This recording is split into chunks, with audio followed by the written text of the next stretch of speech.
Okay, I think, yes, we are recording. All right, so welcome everyone to this semester's iteration of the online Peace Science Colloquium.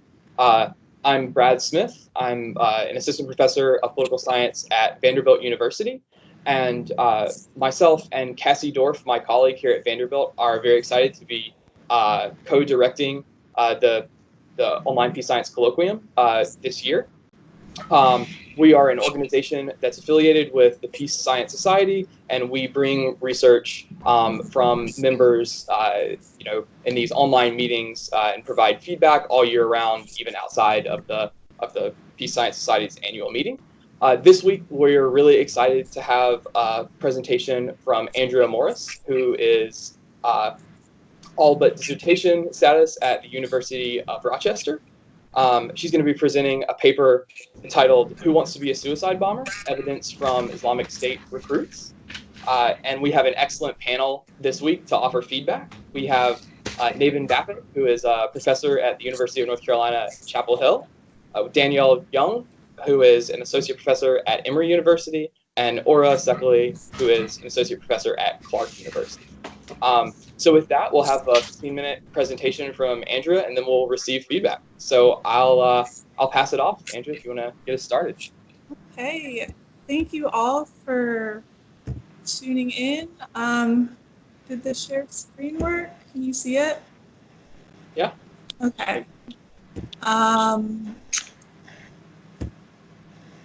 Okay, let's begin. So I'm really excited to talk about my paper, "Who Wants to Be a Suicide Bomber? Evidence from Islamic State Recruits."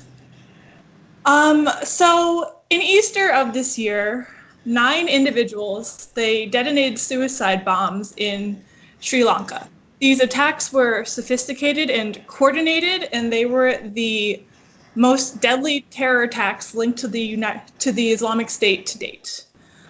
Something notable about these attacks are that most of the individuals who set off these bombs were well educated and came from wealthy backgrounds.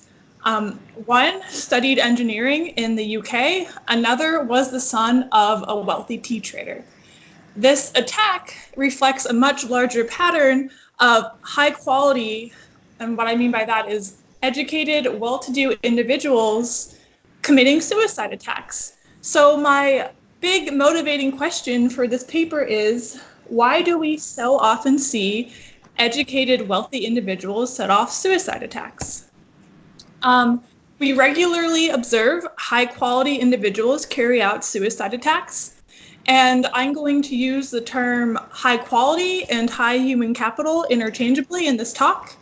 And what I mean by that is educated and well off.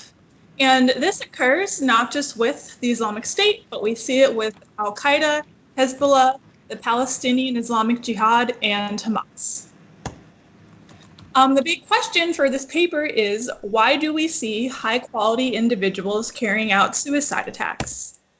I addressed this question by first answering, who wants to be a suicide bomber in the first place?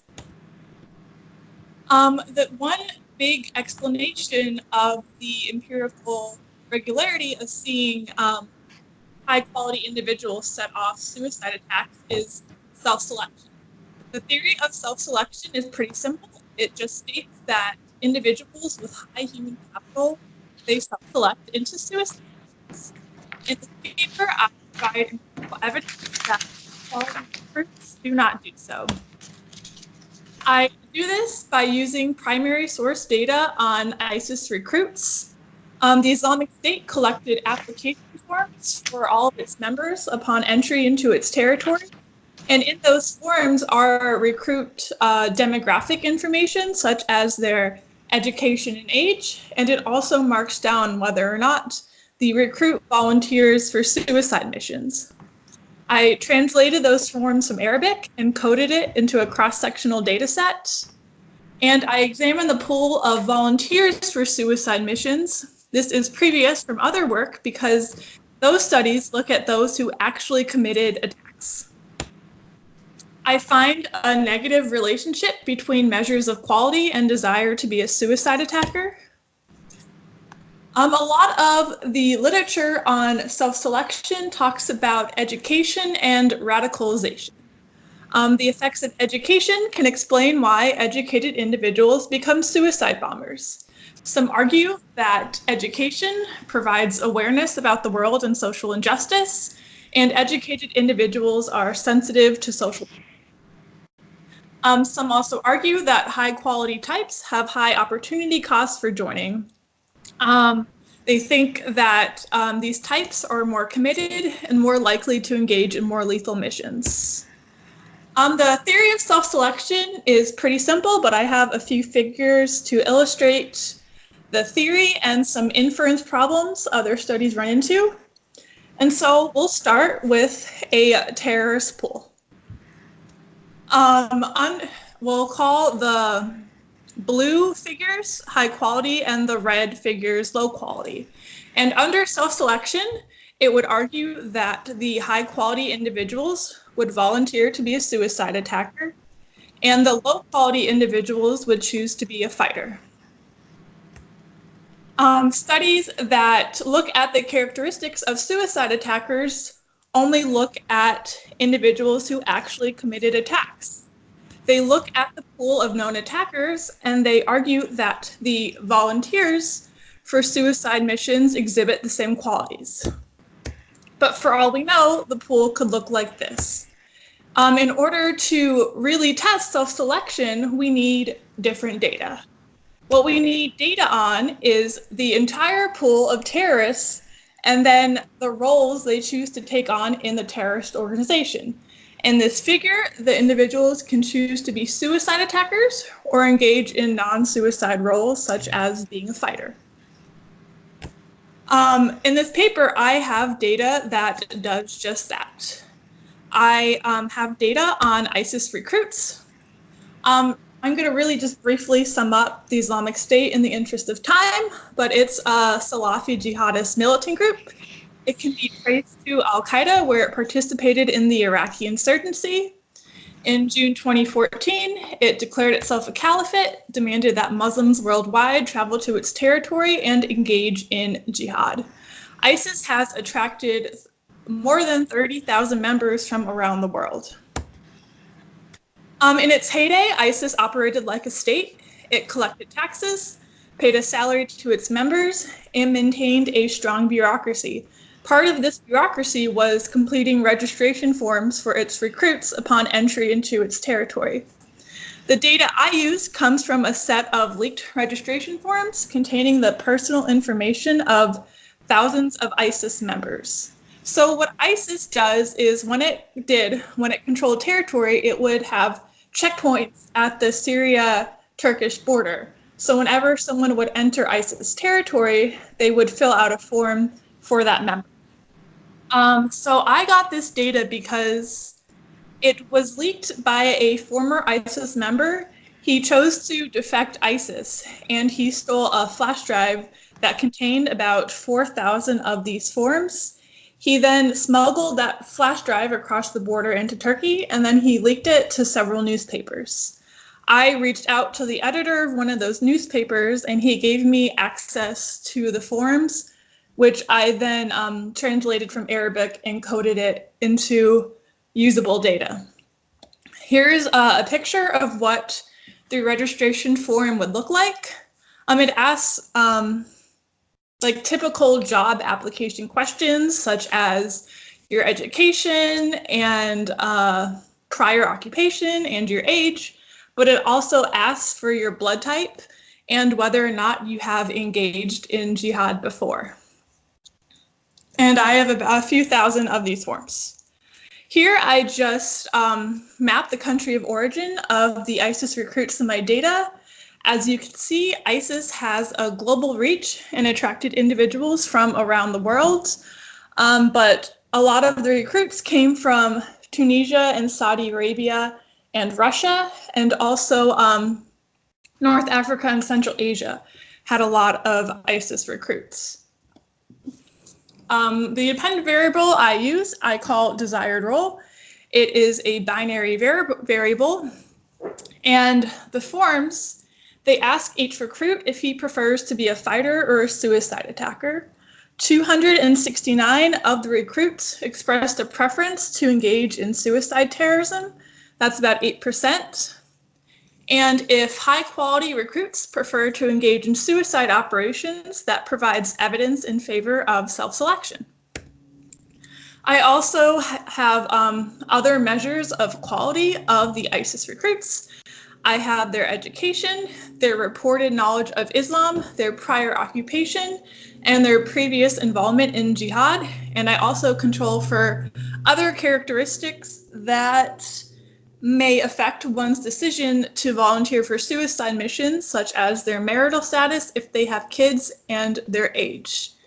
I'm gonna present some descriptive statistics, but I'm going to go through them pretty quickly so I can get to the results. But first, education. It's a known predictor of involvement with politics and terrorist violence, and education increases the likelihood of a suicide attacker to be successful. This paper by Ben Milek, he finds that educated suicide bombers are more likely to be successful, and they also produce more lethal missions. Most of the ISIS recruits were educated. Most had either had a secondary education or some university experience. The forms also ask about the applicant's self-reported knowledge of Islam. The possible responses are basic, average, or advanced knowledge. I use religious knowledge because extremely devoted individuals may be more committed and more likely to exert greater effort and more likely to engage in suicide missions. Most of the ISIS recruits reported to have a basic knowledge of Islam. Occupation, it captures the skill level and job each recruit held before joining ISIS. For occupation, the raw responses were written as non-standardized verbal descriptions, which I then coded into a categorical variable. I reduced it into 5 categories: unemployment, unskilled laborers, if they are current students, skilled labor, and also advanced skill work, such as being a doctor or a pharmacist or an engineer. I really wanted to distinguish the recruits that had a job that required a high level of education. Most of the ISIS recruits, I think about 40%, were skilled laborers, and then about a third were unskilled laborers. Being married or having children might affect the willingness of someone to volunteer for suicide missions. Almost 80% of the ISIS recruits didn't have children, and most of them were unmarried. Here, I provide a histogram of the age of the ISIS members. The age of the fighters are in red, and the suicide bombers are in blue at the bottom. When I talk about this paper, most people think that the suicide bombers, they're more likely to be older because older people might be more willing to sacrifice their lives for ISIS, but that's not the case here. The age of the suicide bombers actually has a similar distribution of the age of the ones that chose to be fighters, and actually the oldest fighter is 69, and the oldest volunteer for suicide missions is 46. Lastly, the forms ask each recruit if he has engaged in jihad with another group or conflict. About 10% have. I use this variable because it can reflect quality, because it suggests that the potential suicide terrorist is more likely guided by ideological motivation rather than an impulsive urge to commit suicide. Many of the ISIS recruits who have engaged in jihad before left other active Syrian groups. Bapat al-Nusra is one of the groups most mentioned. So just to recall, for our main hypothesis, if high-quality recruits prefer to engage in suicide operations, that provides evidence in favor of self-selection. I estimate desired role using education, religious knowledge, occupation, marital status, children, age, and jihad previously. In my paper, I use logit and conditional logit models, but here I'm just going to present linear probability models because I think it's a lot easier to interpret, and my core results aren't super sensitive to model specification. As you can see, education and religious knowledge have a negative and statistically significant with desired role. In column 2, I include country origin fixed effects, and in column 3, I include country origin and entry point fixed effects. I don't report the other models here in the table to get it to fit, but children and age. Children has no statistical significance, and age has a slightly positive relationship. Occupation has no relationship at all with desired role, and marital status has a weakly negative relationship. Here I made a density plot of the predicted probabilities from 1,000 simulated draws from my model at various levels of education, with the means marked with vertical lines. I do this so we can see how different levels of education associate with the probability of volunteering for suicide missions. As you can see, those with a university education are least likely to volunteer for suicide missions, and those with no education are most likely.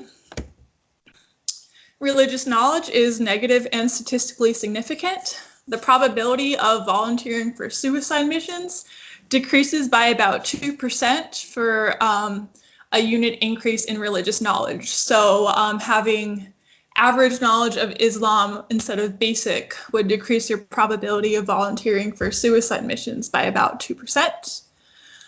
Those with greater knowledge of Islam are less likely to want to be a suicide bomber. I interpret this as recruits with religious training, they may be cautious about endorsing the prospect of becoming a suicide attacker given the problematic relationship between suicide and traditional religious doctrine. Overall, the results show that high-quality individuals are not self-selecting into suicide terror. Greater religious knowledge and education makes an individual less likely to want to become a suicide bomber. Perhaps ISIS relies on the religious ignorance of its recruits to push its own distorted version of Islam.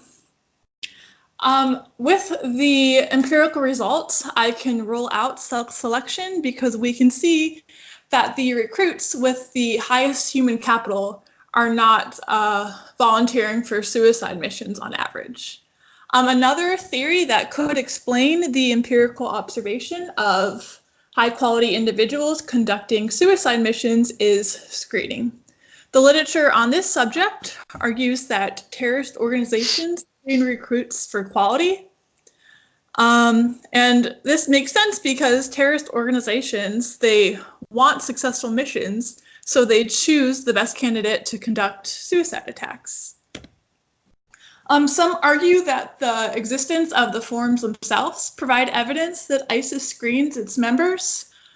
There is a note section on the entry forms, and sometimes the ISIS bureaucrat would comment on the quality of the recruit at hand. Some of these examples include has important chemical experience, be disavowed within the United States, can command a tank and a sniper and a helicopter, and also they observe low quality such as poor fitness and weakness of hearing. In conclusion, I find that individuals with high human capital do not self-select into suicide terror on average. Religious knowledge and education have a statistically significant negative correlation with volunteering for suicide missions.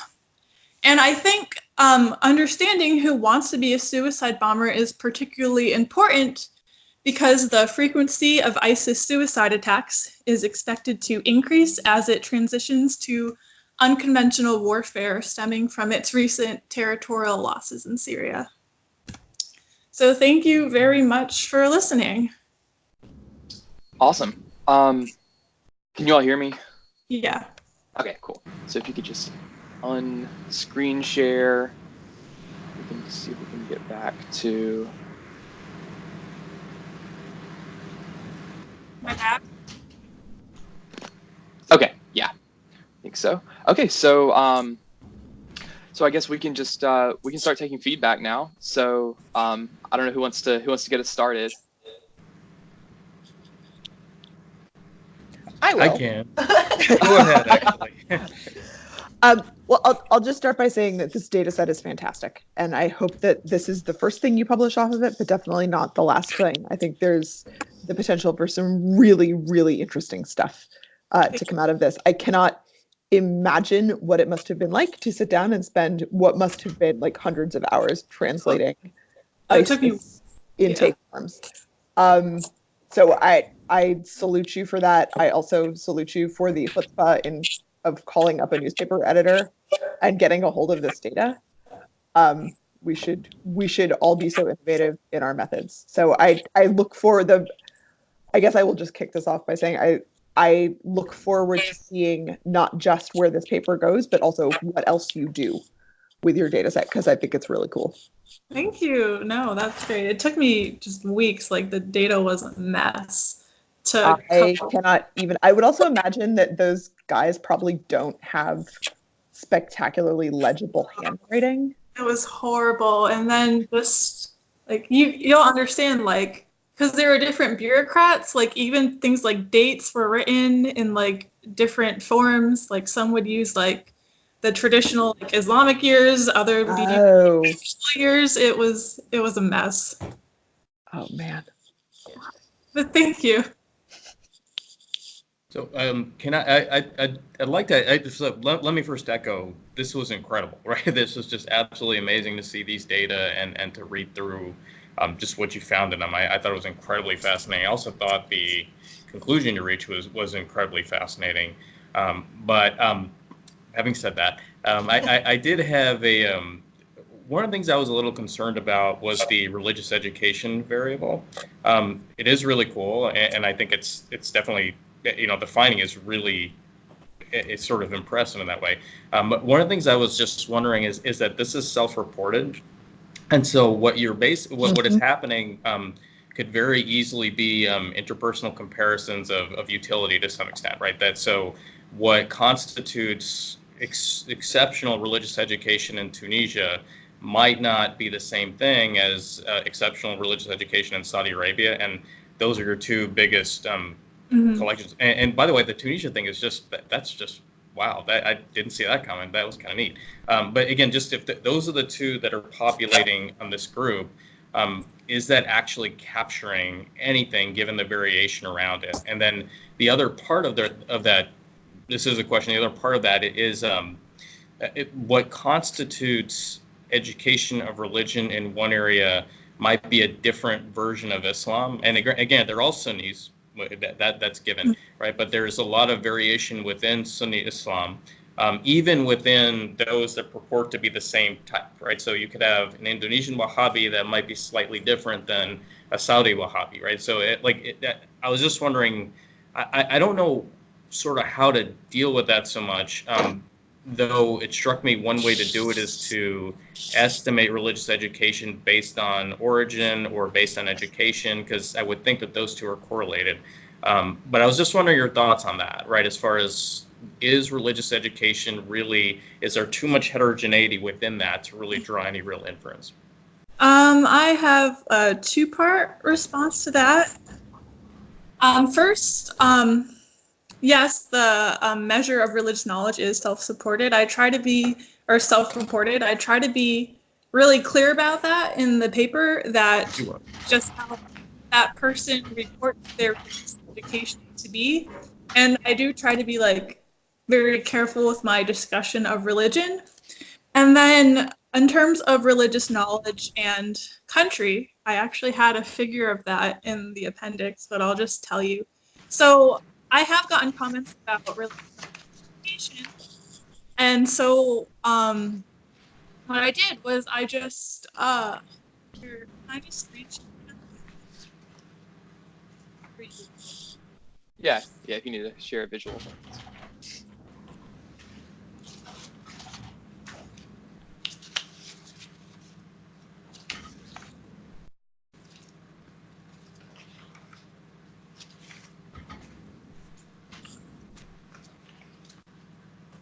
I'm sorry, my Skype just shut. Oh, That's fine. no problem. Here, let me screen share.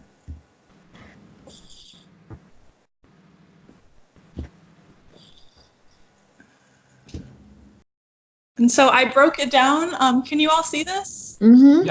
Yeah. I broke religious knowledge down by country because some people did bring up concerns that like heavily Muslim countries might have like better religious education. And here I have the reported religious knowledge for Egypt, Morocco, Russia, Saudi Arabia, Tunisia, and Turkey. And the distribution of basic, average, and advanced is pretty similar throughout all countries. Like most recruits from all the countries reported to have a basic knowledge of Islam. And then what I also did is I broke it down by education because the ones that reported to have advanced religious knowledge typically had like formal religious training. And so, yes, there is a little bit of correlation between religious knowledge and education, where none of the recruits with a primary education reported to be advanced. But then we also see individuals with a university or secondary education also report to have basic knowledge. And here, if we break it down by country, we see something pretty similar. And then I did run the correlation between religious knowledge and education, and it's pretty weak. But I talk about that a little more in the paper, but that's my. Danielle, go ahead. Oh, no, if you're on the, I was just going to say, have you thought about looking at which countries have compulsory Islamic education as part of their primary education system? Because, you know, like Egypt and Saudi Arabia do, Russia doesn't. I'm back. I'm sorry. I think every time I end screen share, Skype just shuts down. So I'll just repeat what I just said. Have you thought about looking at which countries have compulsory religious classes as part of their primary education system, and which of those courses, or primary Islamic education classes? Because I would imagine that that will be different in Russia versus Saudi Arabia or Egypt. I haven't thought about that, but that's actually something that would be pretty easy to do. but presumably wouldn't the country fixed effects take care of most of that? Yeah. Right. Oh, sorry. Go ahead, Danielle.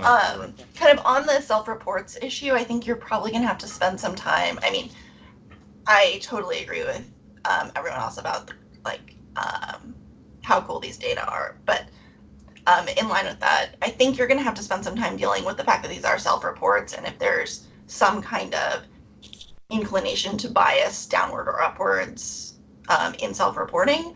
I think also you're going to have to deal with some of the, it sounds like, fairly significant missingness in some of these forms. So even just something as simple as accounting for the number of fields left blank, right, that could be meaningful information in some of these forms. But I think you alluded to a missingness map in the appendix, but I think you're going to have to spend a lot of time convincing people on that dimension.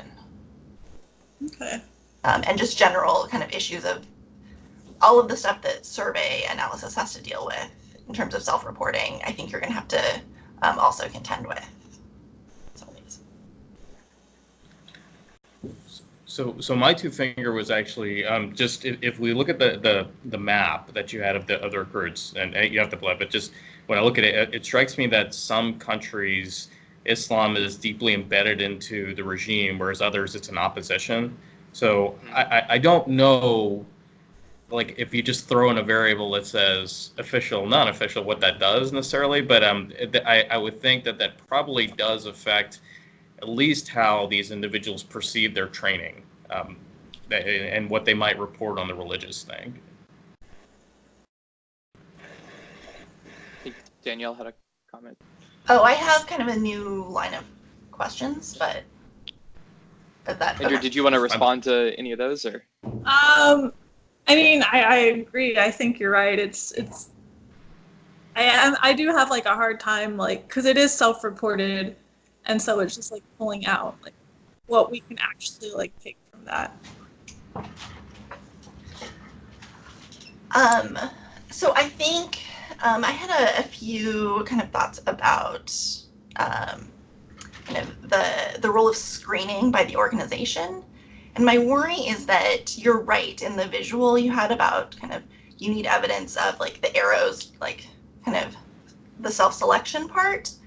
But you're also making an argument about the organization kind of among the volunteers, parsing them apart. And right now, I don't think you have kind of the clincher evidence on that to kind of tell that story. That said, I think it's tremendous. It's already a contribution, right? And I think one of the weird things about this literature is that we're presuming that kind of all human capital skills are transferable, right? In a really kind of clean way. And if you think about taking religion aside, you know, most academics would be deemed high quality in terms of education and income. I'm not sure that we would all be terribly effective as fighters or any of these things, right? Which is, you know, so we would kind of be a little puzzling in this. I think the other kind of piece that you might have to deal with in terms of some of the older literature that's kind of going to harp on a lot of the earlier findings that you're really pushing hard against, which is tremendous, is the Islamic State special, right? That they're not necessarily dealing with those. And so I think this is going to be like, that would probably be the main pushback there, right? Is that it is the way that they're doing kind of their human capital allocations just fundamentally different. And so they're fine with the pattern you're seeing, but they don't think that that's, you know, maybe totally generalizable. I think Aura had a two-finger. Yeah, I have sort of a related point, which is the assumption, one of the assumptions sort of embedded in your screening mechanism is that the consent of the would-be suicide bomber is integral to this process, right? That there's a moment where to become a suicide bomber, they have to like actually agree to do it. And logically, like logistically, sure, that makes sense. But there is also a lot of evidence in some of the older work on suicide terrorism with regard to AQI, like before ISIS was ISIS, that shows that there are different mechanisms that actually look a lot like compulsion. So Mia Bloom talks about the use of rape as a recruitment tool for female suicide bombers, for instance. And so I think the mean reviewer two question is, well, what if they don't actually have to consent, right? So I don't actually think that sinks your argument in any meaningful way, but I do think it's something that you might want to address. And one way of doing that actually might be looking at the national origin. Like I noticed that was something that you don't talk about so explicitly in a lot of the argument, but we know that ISIS recruits from Syria had a lot less choice about joining the organization, particularly in areas that the Islamic State had taken over. Whereas, of course, somebody, you know, coming from outside, like by definition, has had some kind of choice about coming to the Erzatz Caliphate. So that, I mean, that might be a way of addressing that, and also making use of the citizenship component of your data, which I think is really cool. Yeah, no, all of my results are conditional on someone willingly going to Syria to join ISIS. Yeah. So you might want to caveat that a little bit, but probably only a little bit. I think Navin had a. So, yeah, I had I mean, it may be a two-finger, it may not be a two-finger, I'm not sure. So, like, just in looking at the timing that these individuals showed up, right? You're looking at the peak of ISIS, right? It's their heyday, right? I wonder if these dynamics would hold if you were to get the same information or the same, not the exact, but if you were to redo this experiment 2 years into the future when ISIS is on its heels, right? Because like right now, why, if I were highly educated, would I want to be a suicide bomber? Things look like I need to actually build the Islamic State, right? My expertise is needed, right? So if that's true, where that's actually relevant is that would bias against getting, it sort of would bias in favor of what you want. It would bias against what the traditional wisdom is, and that's just a function of the current conditions, right? But if we move forward in time, when ISIS is trying to engage in suicide bombings within Europe, my guess is you might find the opposite, right? That's the moment where highly educated folks would say, I'm the ideal person. I fit right in. That's my home. I have networks. I guess something I would encourage you to think about, or if you want to answer it, is this just a moment in time, right? Is this really generalizable, or is it just a function of where ISIS was at this point when things were looking great? I think Danielle maybe had a follow-up. I'm not sure if it's a one or two, but it's. Okay. So I think one of the things that came out of looking at not identical but very similar documents from AQI is kind of how, like this, to build on Navin's point, how foreign fighters came in and were used. And there's some reason to think that that's also correlated with the family variable, right? That they either would or would not be moving, and would or would not be moving with their with dependents, depending on kind of whether we're looking at the height or, right, a period of time where they're more pressed, right? So that may be really something to look at, is kind of the flows in. Another kind of thing that I'm sure you've run across in looking at the handwriting that you mentioned is that record keepers seem to have varied in their how fastidious they were, right? And that's probably also going to be correlated with kind of how much pressure they're under, right? And how much kind of territory they're controlling at the moment of entry, right? So I think maybe even controlling for just foreign fighter or not, right, is going to be, rather than bringing it down by country, is going to be interesting. And also looking at if you can kind of segment it by specific entry port or by record keeper kind of catchment. That's why I include the entry fixed effects. So I can't control for each bureaucrat, but the best I can do is include entry point fixed effects, and I do that in the paper. And then most of the recruits in my data are foreign fighters. I only have about 30 local Syrian fighters. Like almost all of them came from another country to join ISIS. Okay. Well, or is that just because you're doing intake forms? Yeah, I'm getting intake forms, so I don't have the information of the local Syrian ISIS recruit. The teenagers who were dragged out of their houses and I don't have information. This is mostly foreign fighters. Right, we wouldn't be picking up sort of internal migration within Syria or anything like that. Yeah. Which again, or Iraq, I suppose. That may just be something that you need to frame the argument, where it applies and where it doesn't. Which I also think helps get you away from the potential criticism that ISIS is just special, weird, and different. Right? That this could apply to any large armed group that had lots of people who were voluntarily joining it and who were willing to act as suicide bombers. I wanted to go back to something Navin said earlier. It is fundamentally kind of weird, right? That ISIS is willing to waste highly educated people as suicide. I mean, this is the same period where they were refusing to let people leave Mosul without an exit permit, and were begging, foreign medical staff to come live in the caliphate. Like it is kind of, or the caliphate. Like it is kind of odd that they would be willing to use people with that sort of training as suicide. I don't know, that strikes me as being an interesting aspect of your findings that maybe you could underline a little bit more.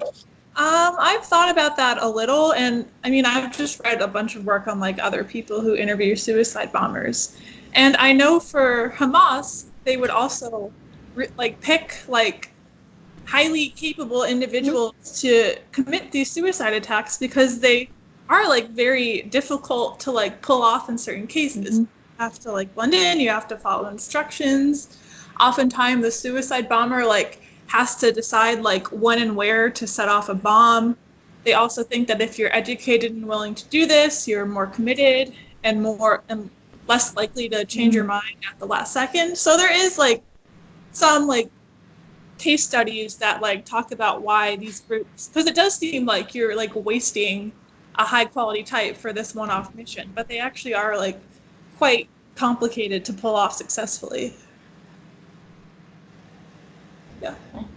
I was really fascinated by the passage where you're talking about, even though in the analysis you clump them together, or the way they've entered in the form, the difference between attackers and bombers. And I was wondering if there was any way to do like a small sub-analysis. I suspect you're getting into of interacting prior jihad experience or prior military experience with the volunteer mechanism to try to get at some kind of indicator of who might be who within that bigger clump, and see if they were potentially. Yeah. No, I hadn't thought about doing that, but I can certainly do that. The problem is that in these forms, like that ask fighter, suicide bomber, suicide fighter, and I code both as suicide attacker, and I do that because like a lot of them just said they wanted to be martyrs or martyrdom seekers, and they don't like, specify like what type of suicide attack they want to do. But I could certainly like. But if you're a martyr and you have prior jihad experience, you might be more likely to be deployed in that capacity, which would be really interesting. Well, and if selection matters, they're presumably going to pick the people who have the skills to actually participate in battle, like in battlefield sort of style warfare, for the one and not the other. I definitely look. I just worried because it would probably be a very small number, like actually specified like what type of suicide attackers they wanted. But I could definitely like go in and like look at that further. Were there enough to separate the ones that wanted to be the elite fighters versus the actual suicide ones? I remember that said that you put them both together.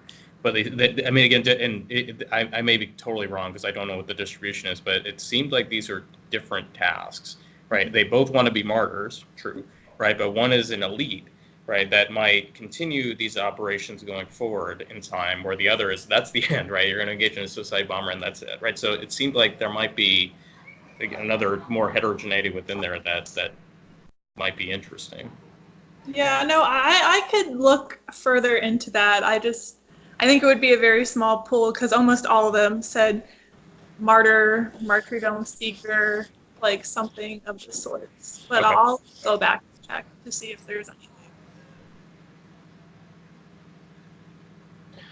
So we've got just a few more minutes, so maybe if there's any last comments, questions, maybe collect those. Laura, you got something? I would just say very, very quickly, I think the term high quality individual is something that reviewers are going to push back on, because I don't think it's as descriptive as other terminology that you could use. And that sort of speaks to Danielle's point that you can be highly educated, but be kind of lousy as a fighter. So I think maybe you maybe want to find a term that better describes the distinctions that you're getting at in the piece. Is high human capital just as bad? I think human capital feels more descriptive to me of the two. I think that's a better term. Everybody may disagree with me about this, but as as I was reading through, I sort of thought high quality, that doesn't feel like it's doing the descriptive work. No, in the paper, I do high quality, but then I gave a practice talk on this a few days ago, and someone gave me the same comment. They said, like, high quality is terrible, like, pick a term. And so I think I'm going to move it to human capital. I will say, I think like the high quality thing, I've seen it before, right? So I think you're just speaking to those studies, which Yeah. I understand that. And it's a bad term. I completely concur with that. I think one danger of changing it is then, this is, you know, whenever like I start to mess around with using terrorist versus insurgent versus military, like, well, why are you doing that? Right? And then that just ends up distracting from everything you were trying to do in the first place. So that basically doesn't give you an answer at all. But I can see why you were just continuing with the quality stuff. Well, because I started this paper reading a lot in the screening literature, and that's where they use the terms like high quality, low quality, but then it's kind of like moved past that. Then good. Then maybe you can use the better term of human capital. That's good. Yeah. Thank you very much. All right. If that's all the feedback we've got, maybe Andrea, if you have any last thoughts, you know, anything you wanted to respond to, come back to. Thank you all for these comments. I wrote them all down. I'll like go through them more once we hang up, but I just really appreciate the no one liking high quality because I was hanging on to that, so I'm going to drop it. Yeah, I'll look more into the suicide bomber versus suicide fighter, and then I'll think more about religious knowledge and country. But really, I thank you all for like listening to me and giving me your feedback. I really appreciate it. This is super This is a cool. I great can't wait to paper. see what you do with it. Thank you so much. Oh, I will say, just plug the rest of my dissertation. So this is the first paper of my dissertation. In the second paper, I take the foreign fighters and I compare them to non-ISIS members from their same country using census data.